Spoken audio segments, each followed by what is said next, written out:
Sonet propiciatori a una amiga que havia estat pastora. Jo que no l'aimo gaire, la vida de pastor, ara que m'he adonat que et dol que la ves canti, ara la vull cantar.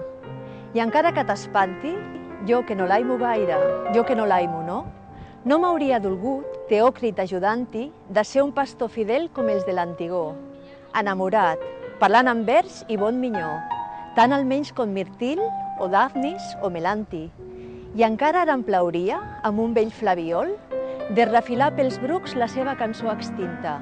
Si tu en fossis Cloè, o Amarilis, o Aminta, cridaria els ramats a la posta del sol, i els tímids cervatells, al cor de les muntanyes, dreçarien atentament les seves banyes.